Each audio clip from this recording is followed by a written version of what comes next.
So great.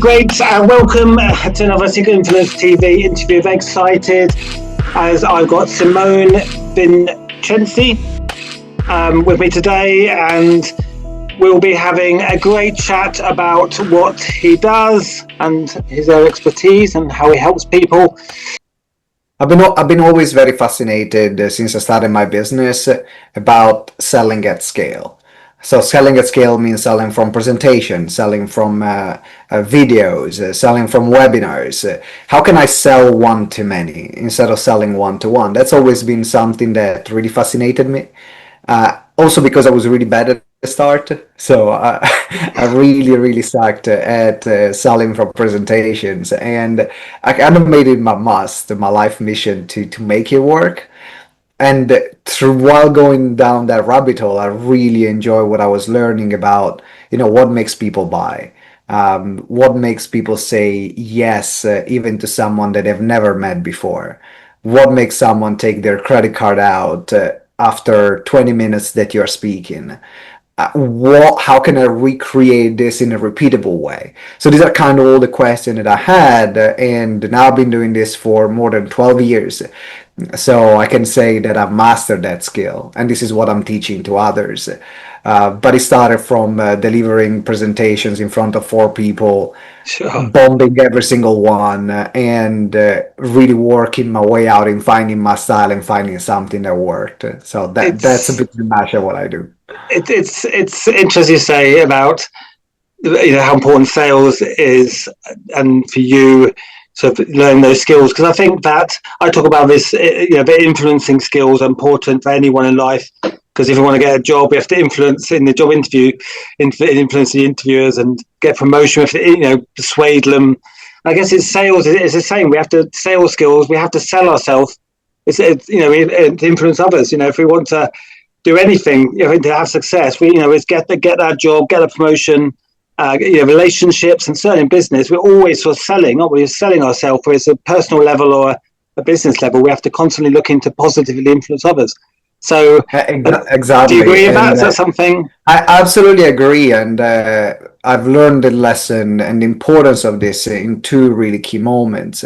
The first moment where I really had to learn about selling was actually my first job as a waiter, where I became really good and getting a lot of opportunities because I was really interested in how can I get a customer to spend more while having a great experience.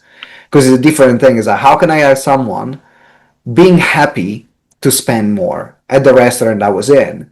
And because I had a mentor that ingrained in me Sure. that this is the work of a great waiter, is delivering an incredible experience, making people happy and get them to spend more.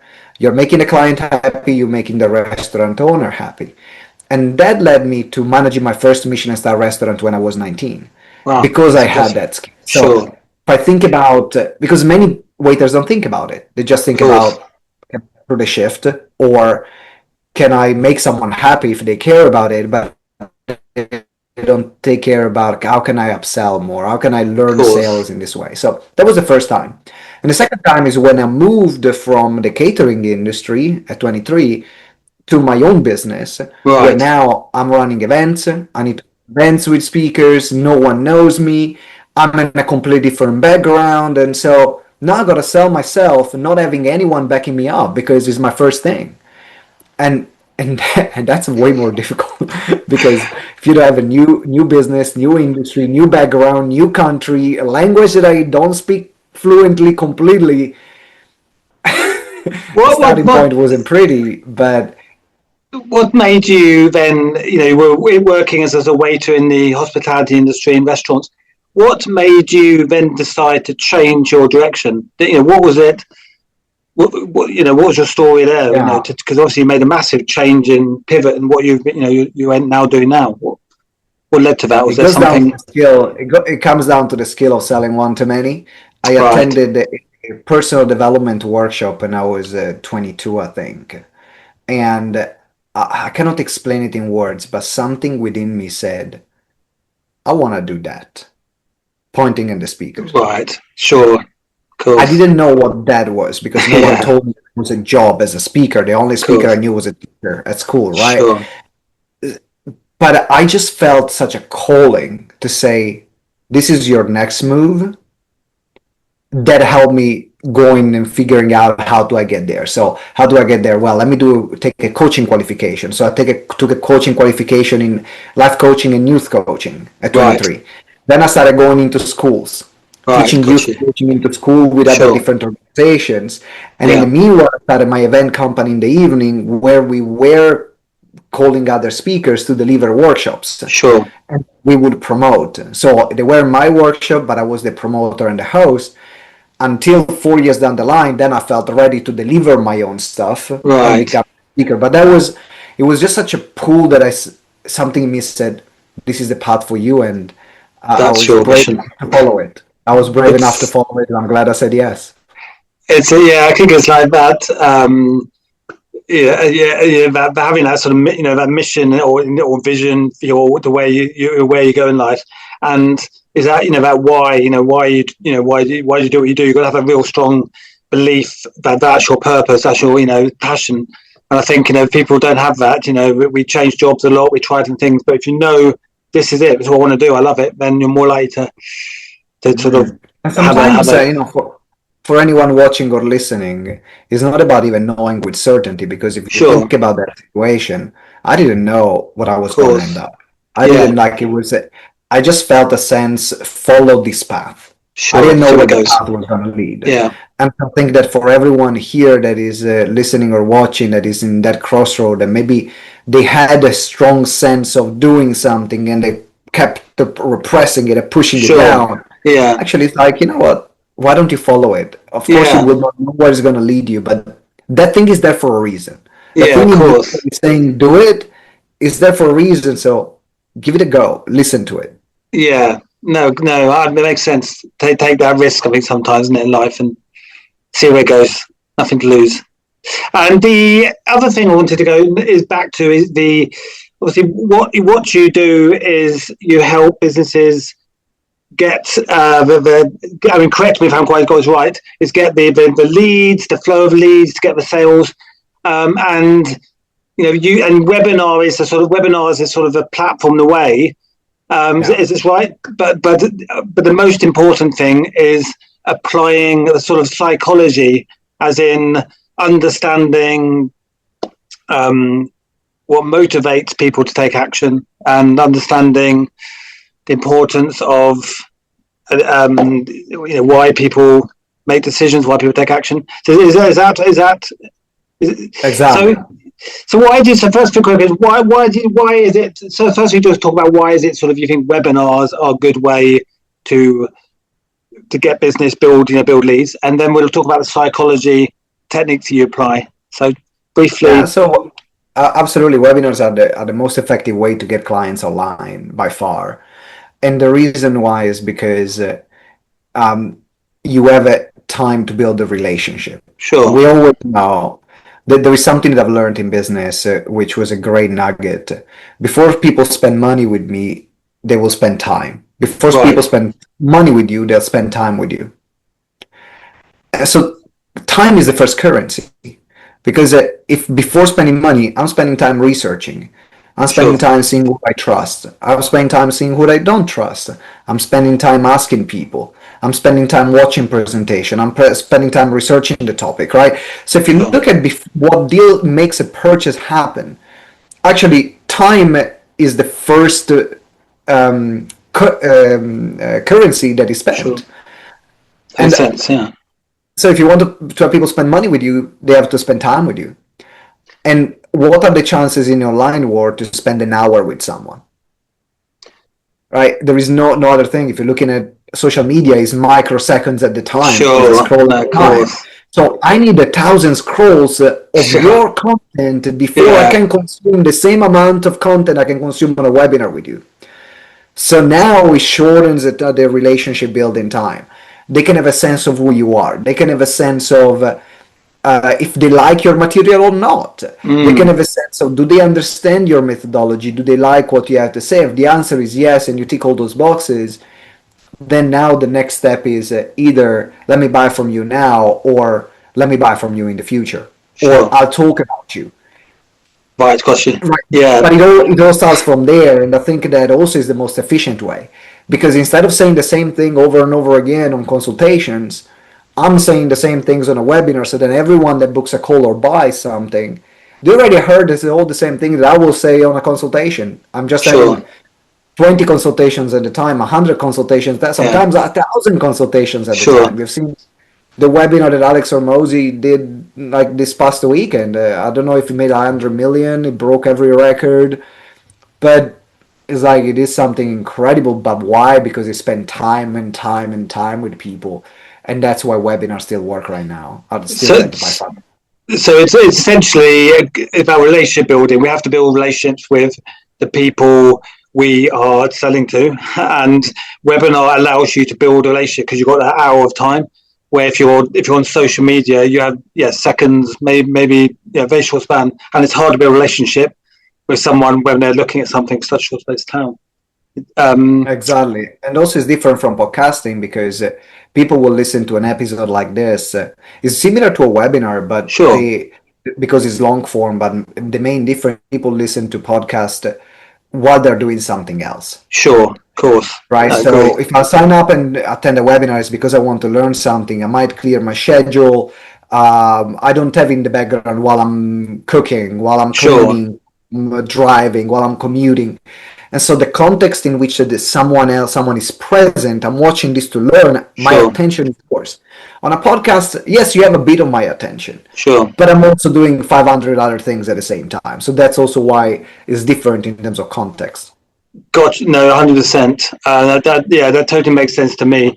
I think, I mean, I think business, especially if you want to, customers who are more than one-off sales. If you want that loyalty, that community of people who don't just buy your product, but they sort of become, ideally, so fans of your brand. You have to build a relationship. You have to, and part of the way to do that is by doing that over time, lots of touch points, and a webinar is a good opportunity to do that. So going to that's the sort of psychology of it in that sense. Um, again, you touched on briefly earlier. I think right at the beginning you said about when you're in a restaurant is you could just sort of be all about getting a sale. A sale for the meal. Maybe they have drinks, but actually, if you can create a good customer experience that again give value, then they're more likely to buy more, stay longer, come back again. So, and creating good customer experience and adding value, Yeah. I guess understanding what that means to a client or a potential lead, what is value, is all about psychology. So, share some of the the psychology behind building relationships and getting leads. And Yeah. So there is a couple of things that is important for webinars. People get fired up for a few things. sure, One is entertainment. That's one. So often the difference between an okay webinar or a great webinar is how entertaining the presenter is. sure, And this is something that you cannot cut corner. You train over time, and some people they decided to make it more of a mission than others for themselves. sure, But that's what gets someone from a good webinar to a great webinar is of course, entertaining. right, But to get started, let's say you are not a great entertainer, and that's sure, okay. The app pass is giving value. And so we're looking at something that people can look at and they say it was an hour well spent. This gotcha, is always my focus. Is like, can I get someone to say it was an hour well spent? How do I get someone to say it was an hour well spent? Well, often people get perceived value based on the answers of questions that they have in their mind. right, So my entire presentation is literally, I don't even start from what do I want to say. I start from what questions do my ideal clients have about this topic? Because that answer will automatically create something valuable for the audience. Because they have those questions, they're looking for an answer. So if I can answer to those questions, sure, then I'm adding the value piece. okay, And so these are the two aspects that I'm looking for. Can I deliver value? Can I entertain? Now, this leads to a great webinar. Now, how do I want to make to for this webinar to make sales? Is I don't need to teach them the how to. The how to is what they buy, Right. but what they're buying is to a mindset shift. There are a lot of people talking about this. One of the main people talking about this is Russell Brunson from ClickFunnels. I really resonate with that element, even if I don't resonate with the style of selling.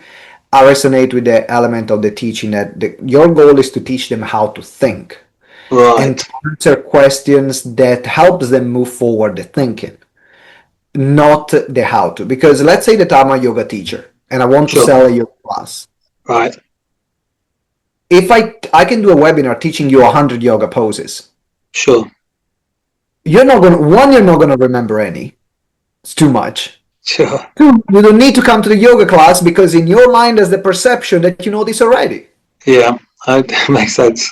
Right? Even if you don't know really, Yeah. your mind thinks it knows for the Sure. moment. Sure. So then it will say, no, there is no point of buying it. But let's say that you want to sell a bundle of classes and you are a yoga teacher and you actually spend time talking about the research around yoga, giving some of the principle about yoga, why yoga works, give some of the example of the pose of the different yoga Sure. poses you need to make Yes. and why they work and give me two or Right. three, give me some examples. Now you're teaching me how to think.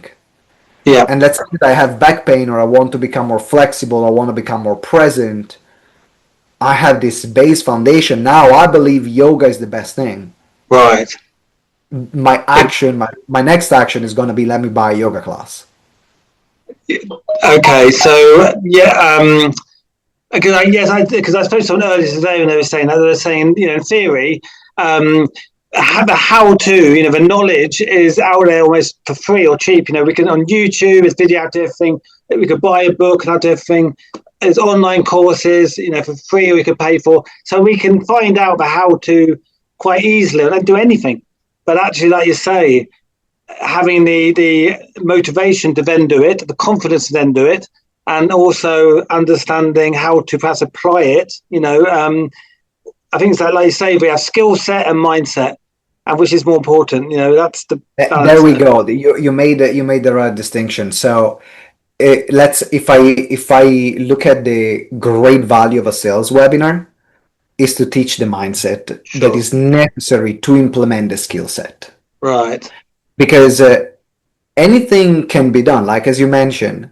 Why do people don't need to attend another webinar on how to lose weight? Sure. Like I work with about 2,000 clients a year, and I run myself about at least 150, 170 webinars a year. Right. Wow. That's just for me, plus the one that we do for clients, right? Sure. Might have like 70 clients in the weight loss space. Right. The reality is people don't need another webinar No. on how to lose weight. It's like eat Right. less, exercise more, Yes. calorie deficit, you're going to lose Sure. weight. It's Of pretty course. simple. But what people don't have is the right mindset Yeah. of this is urgent and this is important for me, which now leads me to the other principles I wanted to talk about. Of course. Because what makes someone say, this is important for me, I'm ready to lose weight? Right. They feel a sense of importance and they feel a sense of urgency about it. What moves people to take action in anything, Of course. what moves someone to take action in Sure. anything is this important and is this urgent? Okay. Urgent as in, so that I should take action now. Because I guess that's Correct. the difference, isn't it? Because, and sorry to put a butt in there, but because I think many times we can see the value of something, but we think, oh, but I'll think about this, or maybe I'll do it next month when I get more time. But then if people delay it, we don't often take action. So you saying importance is this is so important. I need to do it now, take action now. Correct, exactly. And so really, the the goal of the webinar is to get them to feel a sense of importance about this topic and to take action now. Right. So if I have in me the sense of importance, losing weight is really important for me. It's really important for my health. It's important for my family. It's important for my kids. It's important for the success that I can have in life. And I believe that now. And I say, well, if I don't do this now, I'm going to find myself 10 years down the line now being full of prescriptions and taking pills for this and taking Sure. pills for that. And now I've got to go to an hospital appointment every 2 weeks for a checkup.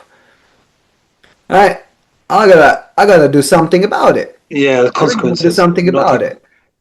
it. And so that now my mind is open to say, what is the next step? How can I Sure. make it happen? Yeah, Now of that is important. This is a course. program, let me buy the program. This is the book, let me buy the book. This is the diet I need to take, let me buy the diet. And so anything really that you want to sell can be done under this framework. Is Right. this important? And is this urgent? And that's your responsibility as a presenter Sure. to make your audience feel that way if it's something you genuinely believe in. So it's offering. So overall, if you recap, so with a webinar, for example, you need to entertain them, and I think there's a good quote I heard: is we never remember what people say, we always remember what people made us feel. So I guess Yeah. you're going to entertain people and motivate them, and then you have to give value because that is people are looking for value all the time, and I think packing the value, but the most important thing is to show them great urgency, also, but it's a consequence of not taking action. So why they should take action, the difference it will make for take action, the value and the benefits, but also perhaps the consequences. If you don't take action now, I think it's about balancing a bit of both. Is that right? Why Correct. let's take action now, and why if they don't take action, what the consequences will be. Is it a bit of both of those? Exactly. Exactly. That's it. So you're creating importance and urgency. You're giving value, but the value is to teach them how to think and not what to do, Sure, right? How to think, not how to do something. And then creating a level of entertainment when they're like, oh, I can listen to you. I like you as a trainer, I like you as a speaker, I like the way you put forward information. But the level of entertainment, it will come with practice. I don't want sure, people to feel I cannot do this because when I started, I could bear, like, my English was very bad. sure. Like, people could barely sometimes understand what I was saying. And I knew that was my starting point, and there was no other way for me other than practicing to become better. So I was like, okay, be patient, your moment will come. And then to become a great webinar presenter with people, they stay almost like an hour and a half, even 2 hours on my webinar, and they say, oh wow, this time has flown by. But it took years to work on that skill. So I think that the basic one is teach them how to think, create urgency and importance on your topic. And then I'm going to add one more, give proof, Right, which is the other thing that leads to a sale. sure, Because talking about psychology, how do you buy something on Amazon often? Right? You go sure, on of Amazon, then you look at the price and you look at the reviews. course. The reviews are good, or you have enough reviews, Yes, no, then of you're gonna course. more likely to buy the product. Same thing on a webinar, right? Your webinar needs to be with proof throughout the webinar. Right, So teach through stories, teach through right. examples of the work that you've done with your clients, of the work that you've done with yourself, because I need to see this thing works if I want to buy from you. And that's So the other part. with proof, and I mean, even I went on a holiday, and when I was looking at holidays and researching it, 100% reviews were an important part of that process. So with proof, so you thread it through your webinar, and is it a mixture of testimonials, written testimonials, sort of more personal stories from yourself? The difference, that you've applied things to yourself, stories of clients. Is it a mixture of different types of sort of Correct. social proof? Is it? And That's throughout, exactly yeah, correct. You will have a mixture. So I think some of the mistakes that people that are already running webinars make is that they put all the social proof at the end. right, They will make the call to action, they will sell something, and then only then they give social proof. sure, It's too late. I've already made my mind up if I want to buy this or not. right, So what I encourage people is to use social proof from the beginning throughout. And there are different levels of social proof. You have your own social proof. Let's say it's something that you've done yourself. So you have sure, your own story as your proof, okay, but also you have client stories. sure, Or let's say that you're starting your business and maybe you don't have many client stories. You can use stories of things that you have done for your employees. Right. for your employer, pardon me, Sure. for the person that employed you, so on your job. No one can take away the work that you have done from you. Sometimes when people start something new or even they launch a new program, they kind of forget that they Yes. can leverage all these testimonial and case studies from different programs that they have Sure. done, No, of previous course. Yeah. careers that they had. Like, as long as the story is relevant, no one can take away that work from you. And so when I look at the content, I want to teach something and then validate it with the story. Right. Teach something, validate with the story. I think we've learned it at school, right? Point, Yes. No. explanation, evidence. Sure. No, it's IP, true. point, explanation, evidence. Is like, Yes, of course. it's a Back it good up, old prove point it. explanation. Let Yeah. me make a point. Let me Yeah. explain how it works. Let me give Sure. you evidence that it works, Yeah. right? The evidence is either your personal story or a client story. And I guess that's a principle of almost business or marketing. If we offer something or promise something, in when we're talking to a client or sales, we have to back it up. So we say we can do this. Well, so someone might say, well, how do I know you can do this or you'll deliver this, or where's the evidence that you're the expert in this? And so it says everything you say, you should have that delivery, that the evidence to proof, isn't it? Like I say, the social proof. Exactly. And with just touching that's that's the last thing on the webinars is it with this sort of actual sort of people taking action for sale? Is that at the end of the webinar? Is realistically is in the follow up phone call, the chat? Is a sort of a webinar, the warm up to get and then is a follow up whether people all buy or do people do it on the actual web at their webinar? Exactly. So my goal is to get 10% of attendees to buy. Right. Okay. On the actual webinar. Yes. Okay. That's So interesting. 10% of everyone that attends. Sure. These are my conversion goals. Sure. In particular, if it's something below the, let's say, $1,000 or Sure. £1,000. Right. If something over that, then even with 5% of people buying, I'll be happy with. Right. Okay. Okay. Now, there are some campaigns that go particularly well that you might Sure. get 10% of total registration buying. Sure. But they're a bit more rare. Yeah. Or you have to be really, really good at what you're doing. Sometimes Right. I have 30% of total registrations buying, but that's also my field. But if someone gets 10% of total attendees buying, you got something good there. Sure. And so if I got 100 attendees, 10 people buying. Okay. Okay. Now, what happens to the other 90%? Like the other 90%, you will have another additional maybe 2-3% that will buy after the webinar. Yeah. Or during a period of campaign. And in particular, I like a 5-day campaign. Sure. Because 5 days is long enough for someone to make a buying decision, but short enough to blind. Yeah. Sure.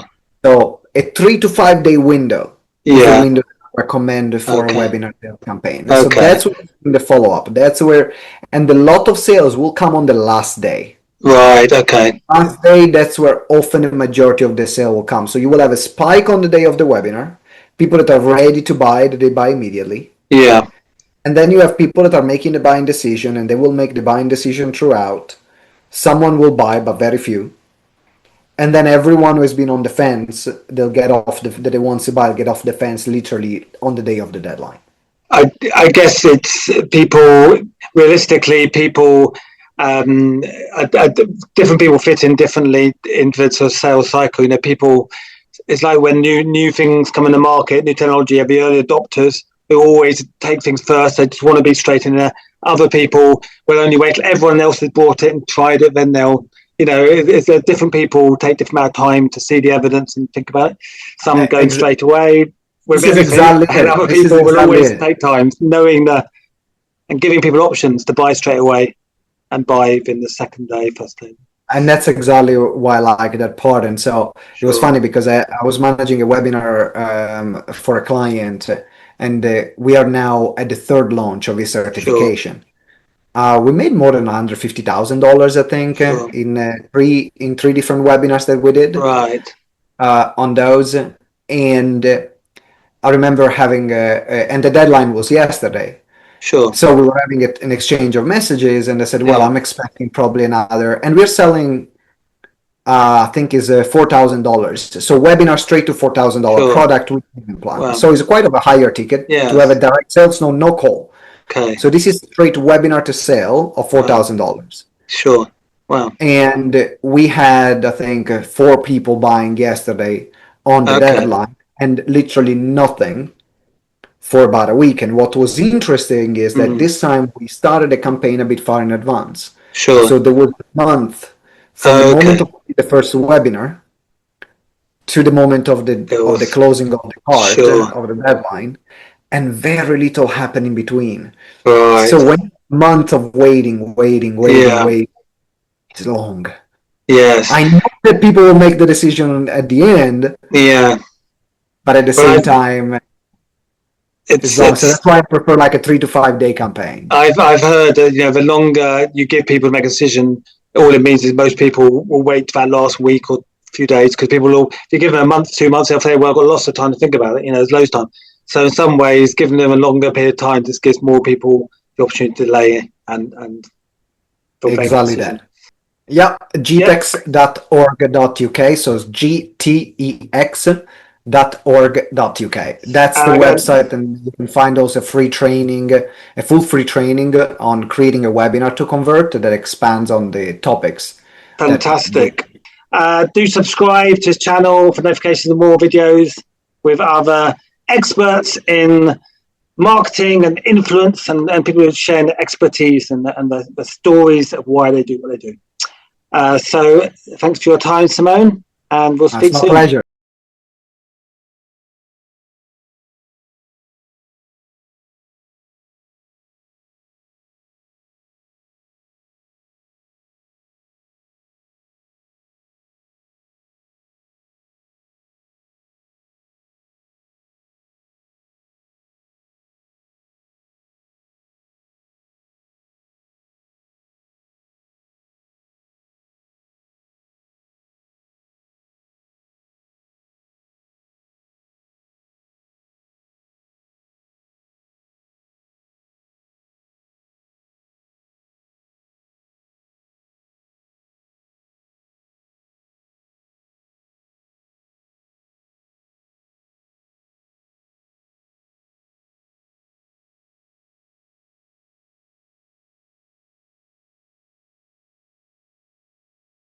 Simone to Secret Influence TV. It's great to be here, Nick. Thanks.